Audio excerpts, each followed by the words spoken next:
Ito ang mga dapat natin aabangan mga kapamilya sa Senior High na wag natin papalampasin ang bawat episode ng teleseryeng ito.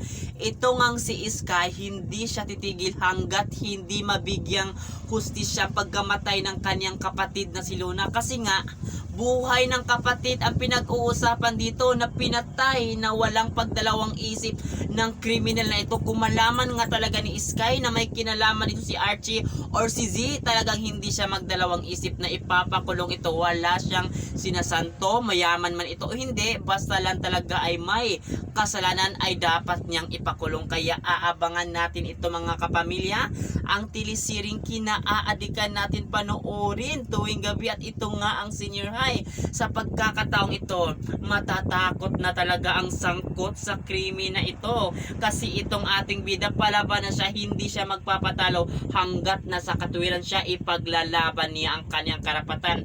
Kaya ang lahat ng ito mga kapamilya, abangan natin ito. Hindi natin alam kung sino talaga yung pumatay, kasi marami talaga yung mga impormasyon na hindi nakukuha ni Sky, kasi nga patago ito eh. Wala silang CCTV kung saan ay nahulog doon si Luna. Kaya meron talagang something or anomaly na nangyayari talaga, na parang pinagtatakpan yung taong pumatay dito kay Luna. Kaya ang lahat ng ito mga kapamilya, abang-abang lang, kasi malalaman din natin yan kung sino nga ba talaga ang posibleng pumatay dito kay Luna na kapatid ni Sky. Kaya ano pang ginagawa niyo mga kapamilya, abang-abang na, kasi kaabang-abang naman talaga ang mga pangyayari ng telesiring ito na wag natin palampasin ito mga kapamilya. At yun lang, maraming salamat at sana lagi kayong makatutok dito, kasi sobrang ganda na po talaga.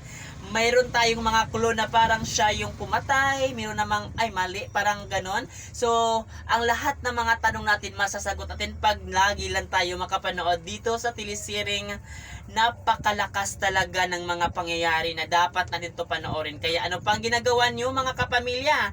Araw-araw kayo manood kung gusto nyo malaman kung sino nga ba talaga ang pumatay dito kay Luna. At yun lang mga kapamilya, maraming salamat sa panonood sa telesiring ito.